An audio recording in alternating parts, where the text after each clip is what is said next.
Hello, everybody. I am JayLeonardJ, and today I'm going to tell you absolutely everything you need to know about the Fender Jaguar.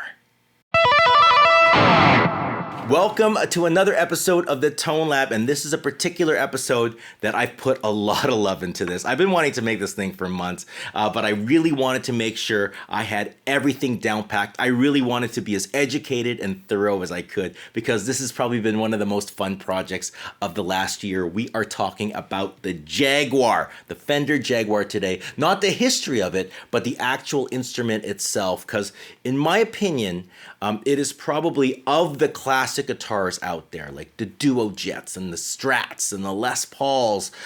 I think this one really stands alone as probably the most unique, quirky, and kind of just strange of all of those guitars, to the point that when most people pick one out off the shelf, it just doesn't feel right. They don't quite get it because it's just so different than everything else. Well, today I'm going to try to take a little of that mystery off of the guitar and maybe show you exactly what's going on here and the magic behind it, because once you get into the woods with this, it's actually such a fun guitar. I've wanted a Jaguar for years and years and years, and I never had an excuse to grab one for myself until this year. So I got a part in a play called Cambodian Rock Band, and in that play, it's music from like Cambodia in the 70s, right? So my character, he was the leader of the band, and Cambodian music, very surfy, psychedelic, has a lot of fuzz and reverb and, all that kind of stuff. And I thought,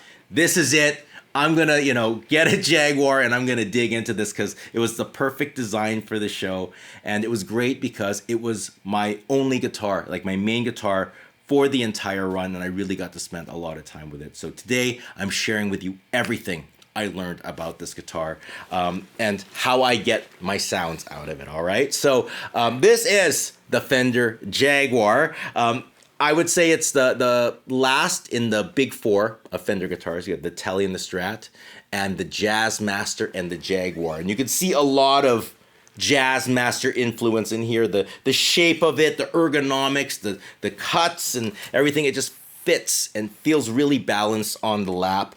We have the same tremolo system as well as the same rhythm circuit. There are a couple other differences though. We have different pickups. We have a mute. We have, instead of a three-way pickup selector, we have these on-off switches for each pickup individually, as well as the Strangle switch. And I'm going to tell you, it might look a lot like a Jazzmaster, but it sounds nothing like it. It is beautiful, crystal clear, and just, I don't know, delicioso.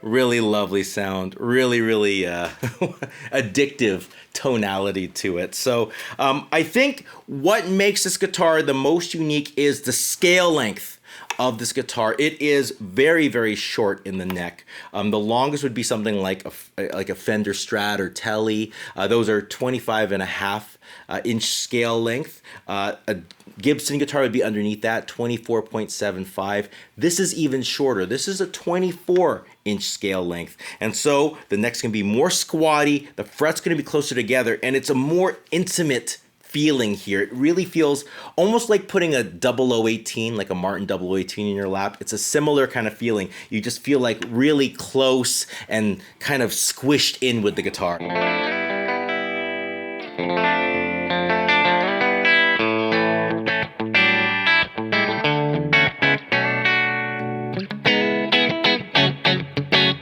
Now, Some people get a little intimidated with the fact that it has a shorter scale length. Oh, my hands are too big is one comment I've seen a lot on the forums, but I really do urge you to reconsider that. And here's a way to think about things if you're worried about the scale length, okay?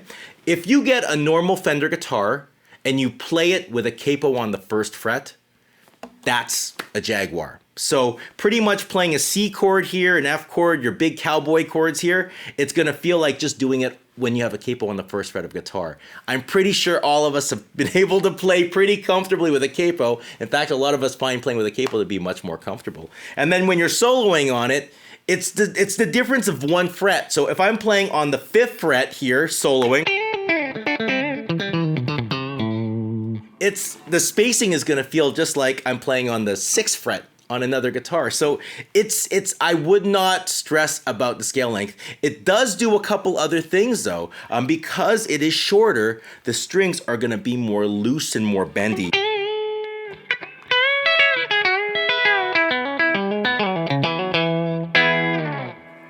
Now that bendiness is where things get crazy. Most of the time I pick up a Jaguar off the rack in a guitar store, I don't like it because the strings are too bendy. They feel rubbery, almost like a toy. It doesn't feel solid. And the reason why is because with the shorter scale length, everything just gets more slinky. And that's why this is my first tone tip, almost a mandatory tone tip for anyone with a Jaguar. Go up a string gauge. So if you play 9s on your guitar, put 10s on a Jaguar. If you're playing 10s on your guitar, go to 11s on the Jaguar. It's gonna be just as bendy. It's not gonna be harder to play. It's actually gonna feel almost exactly the same. So I have right now a split set. I have an 11 gauge in the top 3, 11, 14, and 18, and it's a set of 12s on the lower strings. This is 30, 40, and 54. And I'm gonna tell you, it is really easy to play. It's still very, very bendy, and it feels great.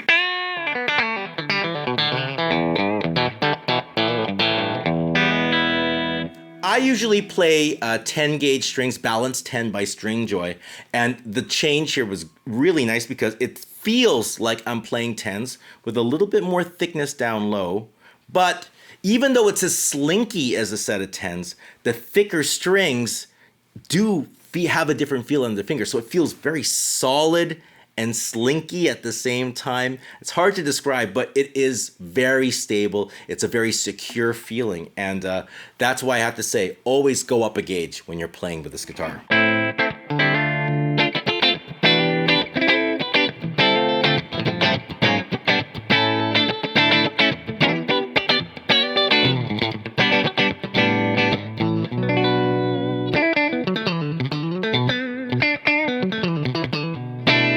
Now also with that lower scale length, you'll notice it's not quite as ice picky as a Strat. The strings aren't as tight.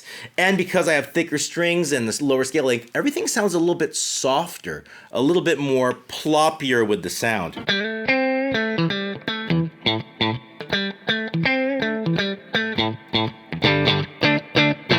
It might be a combination of the scale length and the bridge that they use, but it has a little less sustain and it has a more ploppy attack, but it's a really cool sound.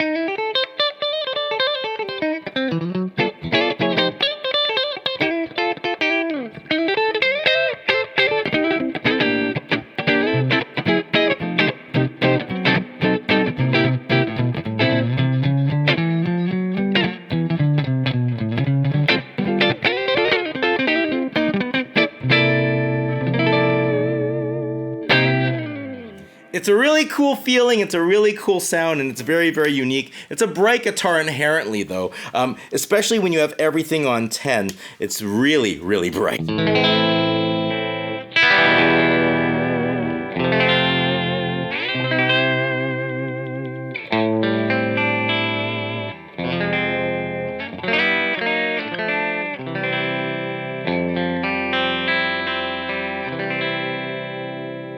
So you can hear when I have this guitar all opened up on the bridge pickup, it's very strident, it's very bright, which scares a lot of people. And here's a really interesting thing about the guitar. These pickups here are pretty much Strat pickups. They put a metal cage around the pickups, which is supposed to stop a little bit of the hum, but by all intents and purposes, they're Strat pickups. And in fact, they're not just any Strat pickups, they're wound hot. Like whereas the Strat would be wound like in the high 5K region, 5.8, 5.9. Mine here, these Jaguar pickups are like wound really like 6.4. You know, these are really overwound. So here's a really funny thing. Jaguars, to most people, are quieter than Strats and they're brighter than Strats. How can a guitar that has Strat pickups and really overwound Strat pickups, those should be louder and more warm? But why is it the opposite? I'll tell you why. The first thing to know is, I think the reason why it sounds brighter than a Strat is the pots that they use. They use 1 meg pots on the volume and the tone knob. So there's less resistance going on. There's less things being filtered. It's more of a direct pickup to amplifier situation when I have everything all the way up.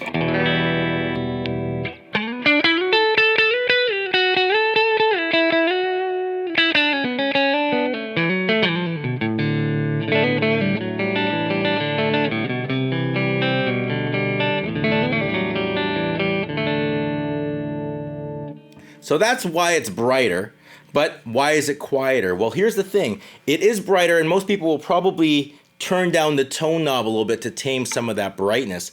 But this is what happens when you turn down the tone knob. You'll notice that the tone knob reacts very different. In fact, the wiring of the Jaguar tone knob is a completely unique thing to this guitar. I've never seen a guitar wired up like this. This tone knob is different in that when I turn down the tone knob of any other guitar, I'm just rolling off highs. When I turn down the tone knob of this guitar, I'm rolling off highs and mids. And as I turn down, I lose a little bit of volume too. So actually turning down this knob is going to reveal a smoother taper. It's going to sound more natural all the way down. It's not going to get mid-focused and muddy. It's actually going to be quite clear and balanced all the way down the pot.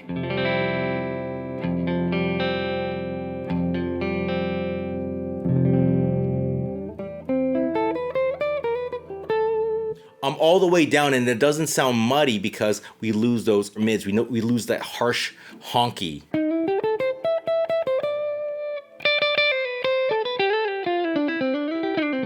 In my opinion, this taper is a lot more natural and a lot more versatile than something like the Jazzmaster tone knob.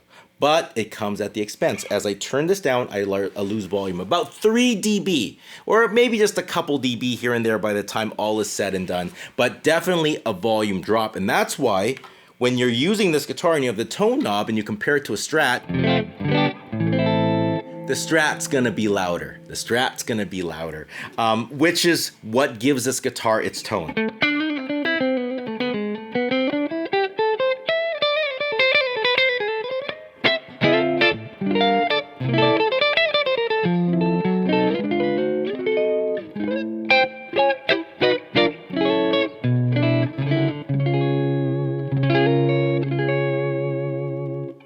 Now, I've seen people try to do some different mods to this wiring. Like some people will change the pots from 1 meg to 250K. Don't do that.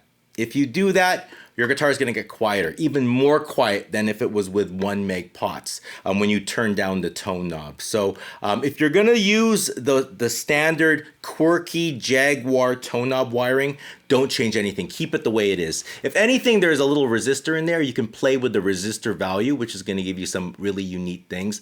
Sometimes I've tried putting an 18K resistor in there. Sounds pretty neat.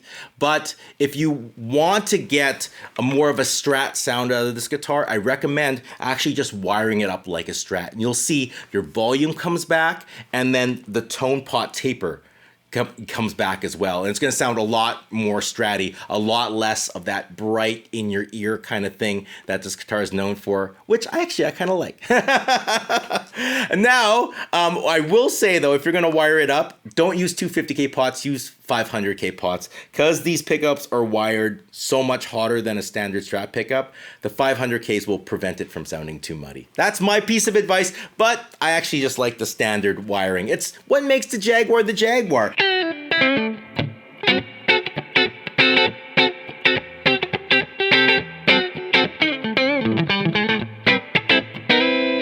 Now, the way I like to set my guitar when I'm playing on the Jaguar is I actually always play it with typically have it with the volume all the way up, and I roll the tone knob about 1/3 of the way down. That kind of gets rid of some of the extraneous high end and also brings out that Jaguar sound, the sound that no other guitar can get because of the tone knob, where there's just a little softer in the mid-range. Which really sounds nice on that bridge too.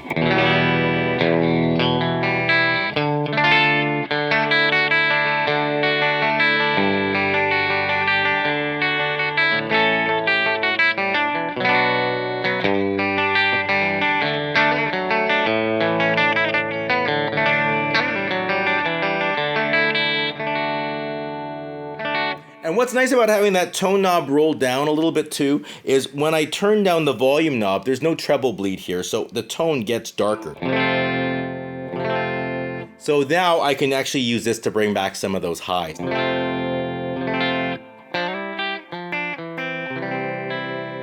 So that way I could kind of play around with these two to make sure I have a nice consistent operation when I'm going up and down. And also, there's another cool benefit. Say I have my tone 1/3 of the way down, I'm playing with an overdrive pedal.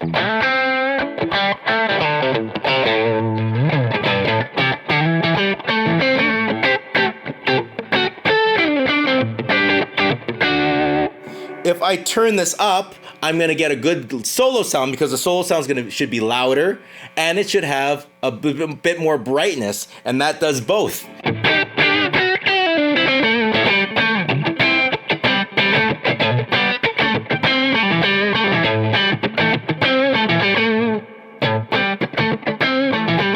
See, softer and a little bit smoother and quieter.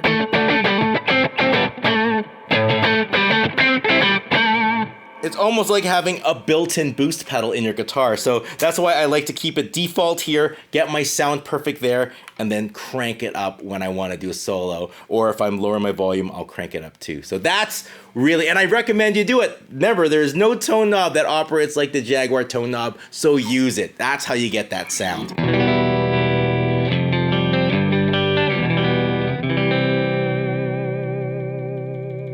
Now remember how I said that this tone knob works a little bit like a volume knob? Here's another cool trick that I've mentioned in another video before. Because this works as a volume knob, you can actually use this thing with your fuzz and to clean up your fuzz. So what happens is, because this is a 1 meg pot, when I use something like a fuzz phrase, when I do the old volume knob cleanup with it, it goes very quickly from super saturated to that clean sound.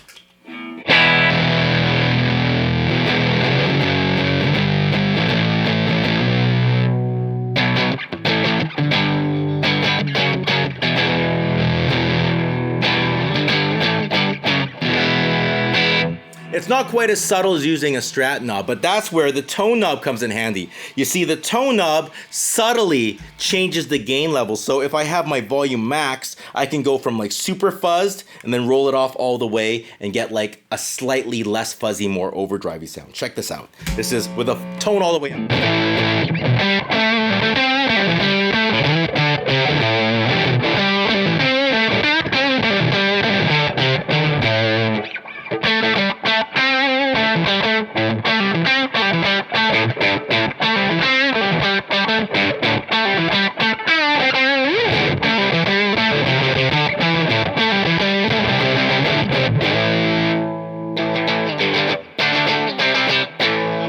So I have 3 really quick sounds to get between. I can go super fuzzy, I can go overdriven fuzzy, and then I can do full cleanup. So really versatile when you go with the stock wiring. It's a really cool trick that you could only do with a Fender Jaguar.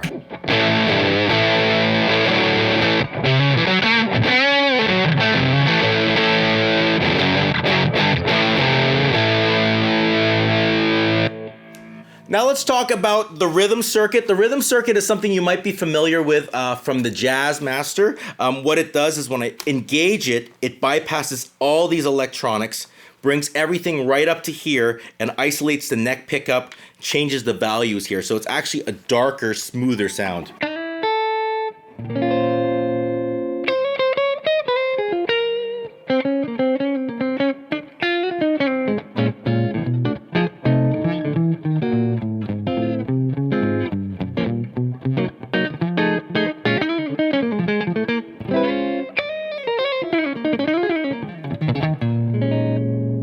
actually a really cool way to get like instant kind of like woman tone, instant like smooth, fluty fuzz sounds. Check that out. I got the JayLeonardJ Eureka Fuzz here, and check out the Rhythm Circuit neck pickup.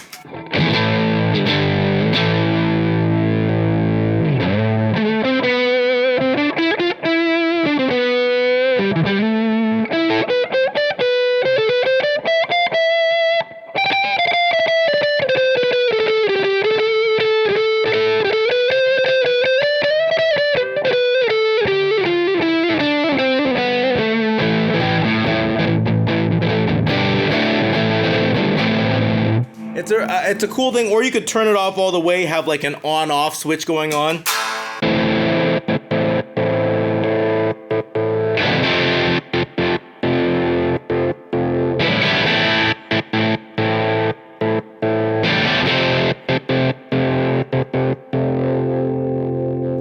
Now the way this thing is wired up is actually the same tone knob setup as here, only it's just a different value and it doesn't have the resistor because it doesn't need it. But the tonality and the shape of it is going to be the same. So when I roll down the tone, it has that like duck down the mid-range kind of same feel. So it is smooth all the way down the rotation. So I guess the question you might be asking is, well, what's the difference between using this and just playing the neck pickup with this rolled off? Well, the big difference actually comes down to, remember how when I turn it, I lose volume when I turn down here? If I do this one, I'm not gonna lose volume. That warmed up tone is full volume. If I go over here and try to get the same sound, the tone will be the same because the wiring setup is pretty much similar, but it'll be quieter, and that's the difference.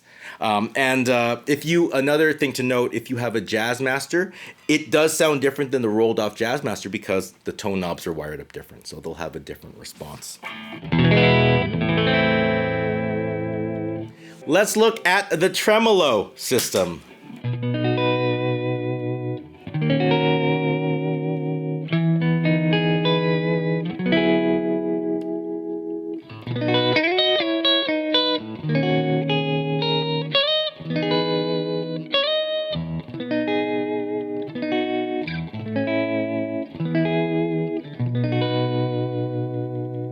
In my opinion, of all the tremolo systems, I would say the Jaguar and the Jazzmaster one is my favorite.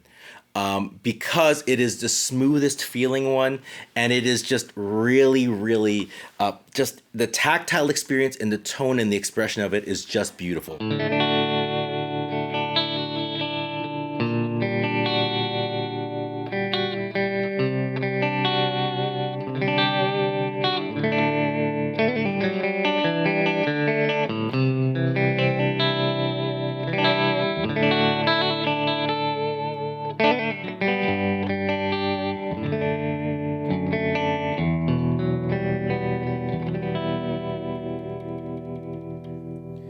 It works by rocking this bridge back and forth. So when I use this, the whole bridge moves at the same time. And I think that's what creates that really smooth feel.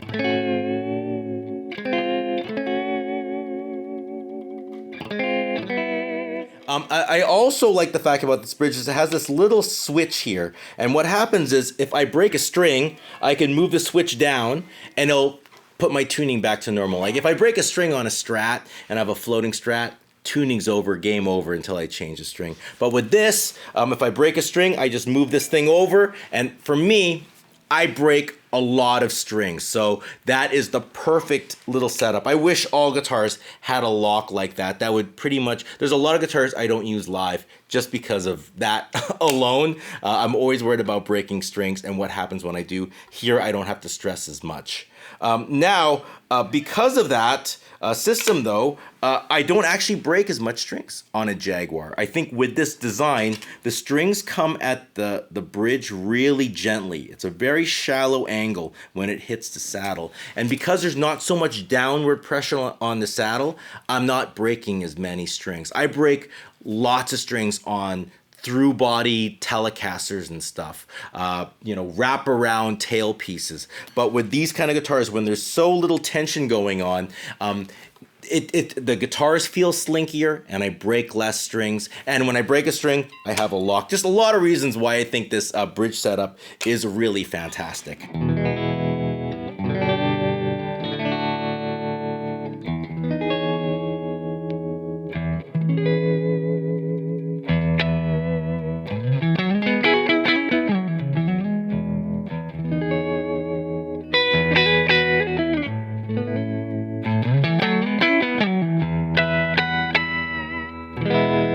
Speaking on the tremolo system, I think a lot of you lasered-eyed viewers might notice that I did change the bridge unit here. So I switched out the stock Jazzmaster Jaguar bridge for a Mustang style bridge. In this case, it's the Stay Trem, which is an aftermarket version of a Mustang bridge. What the Mustang bridge does is it offers a lot of pros to people that have Jaguars and Jazzmasters.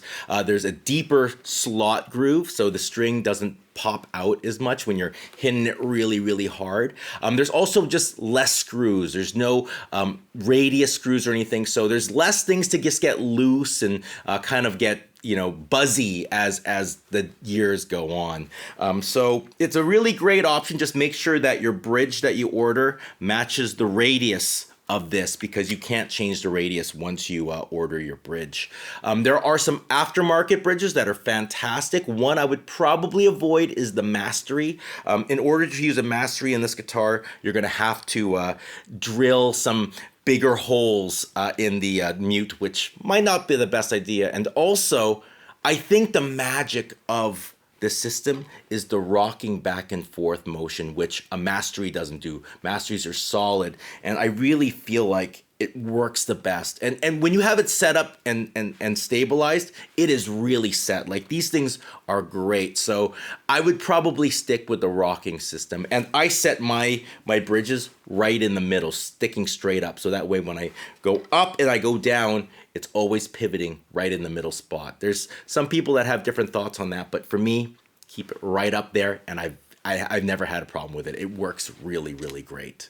That being said, if you have the stock Jazzmaster bridge, you don't have to run out and buy a Mustang bridge. It's not necessary. All you have to do is just put a little bit of blue Loctite on those screws. I like to set the saddles down pretty low. That's one little thing. And also, to prevent the low E string from popping off, all I do is I just replace one of the longer, action screws with the shorter one on the E string, and I put it right in front of it, and that keeps it nice and stable. And I'll probably make another video in the future on how I like to set up my Jazzmaster bridges.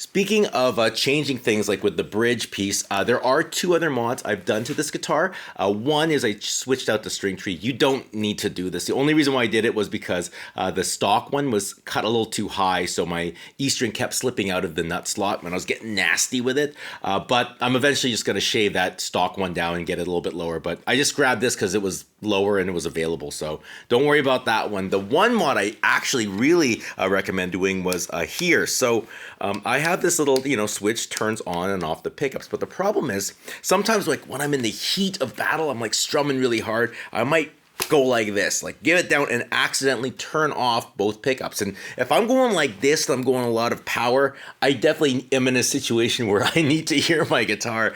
So it was getting really frustrating every once in a while turning off both pickups by accident. So I did a little mod so that all the switching works the same, except when both of these are down, it activates both of these pickups again in parallel. So actually this sound is exactly the same as both up sound. And it actually gives me more options in terms of switching things over when I want to turn pickups on and off. But it's just nice to know that when I get big, I don't accidentally mute it. I can mute this instead this way, but it was a huge mod. Now, there's some people that do a different mod, which when you bring them down, you get both of these pickups in series. And that's a really cool mod. You get like double the power, a little bit more fullness. But for me, that sound was a little bit too much in comparison to the rest of the guitar. So I actually just had it more of a stock, standard kind of way. And I really, really like it this way. So I'm definitely not changing it anytime soon. Now there is a Strangle switch on this guitar. This is a unique little switch over here. What that's gonna do is it's gonna add a capacitor in line with the pickups to roll off some of that low end. That's how you get that super surfy sound. Check this out. If I go here.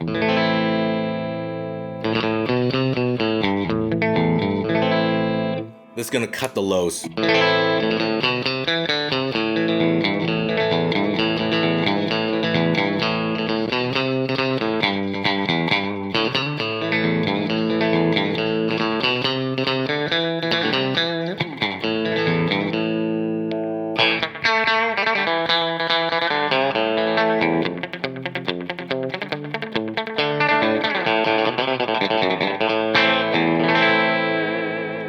Very brilliant, beautiful, bright sound. Really cuts through, especially when you start adding effects or tremolos and stuff.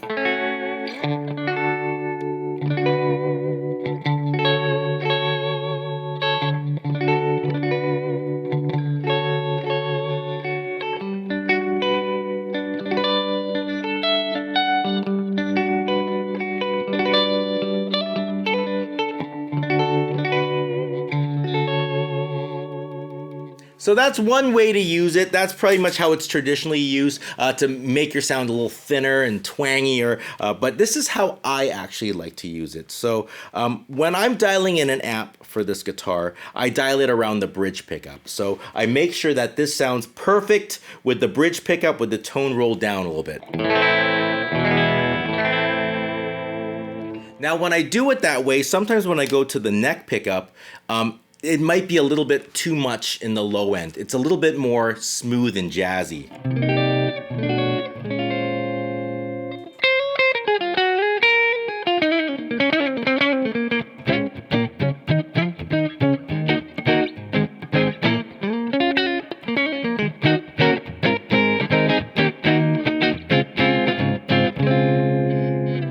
So my secret weapon is I will actually flick on the Strangle switch to give myself a little bit more attack and cut when I'm using the neck position.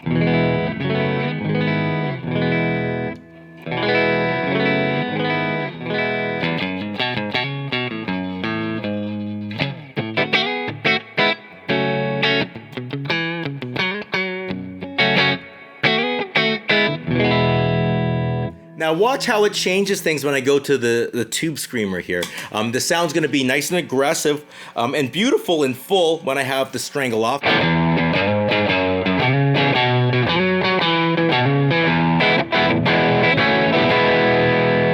But if I wanna get a little bit more separation and a little bit more Texas, turn on the Strangle.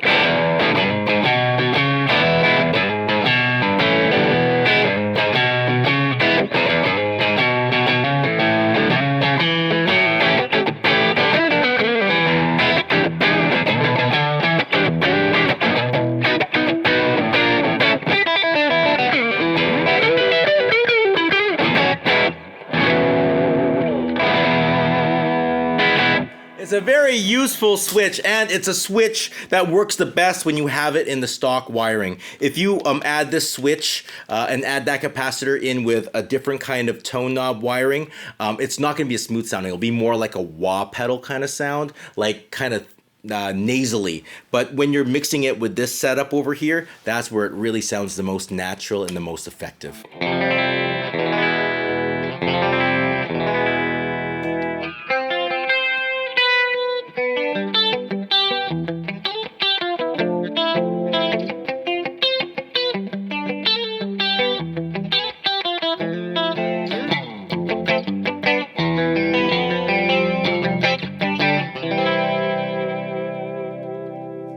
The next thing is the mute. So the mute is another feature. There's this little press button here that actually brings up a piece of foam that mutes your strings.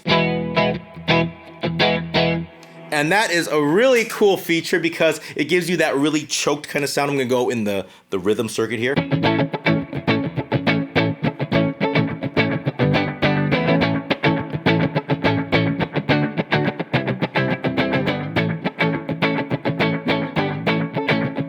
This is if I muted it with my hands and turned this off.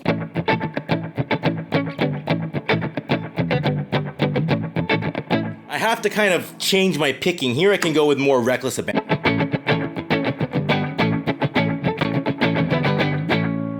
It also has that nice rubber bridge kind of sound that I'm hearing a lot. Let's go back into that other circuit. It's a beautiful sound here.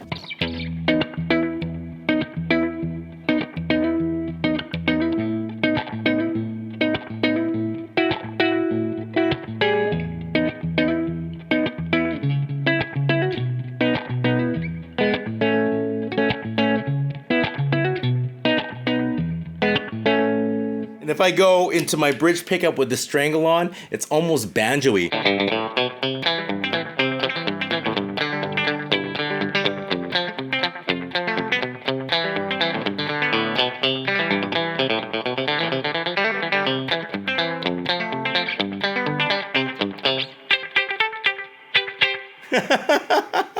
It's a cool sound, and I really do think it's one of those really unique and quirky things. There's so many like random little things going on here, but it all adds up to a very expressive and beautiful guitar. Not a lot of sustain because of the setup, but what it lacks in sustain, it has in separation and clarity. That's why those arpeggios sound so nice on it.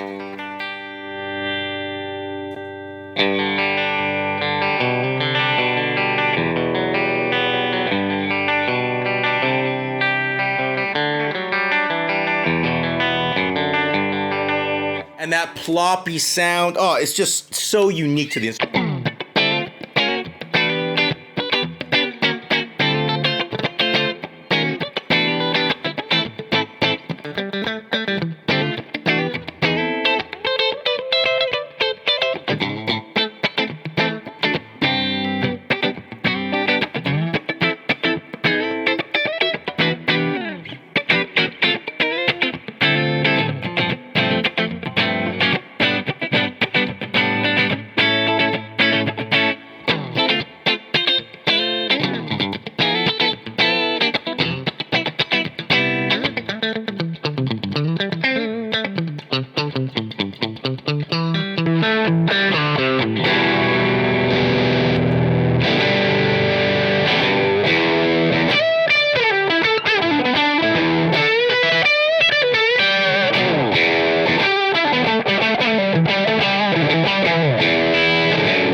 And that is everything I know about the Fender Jaguar.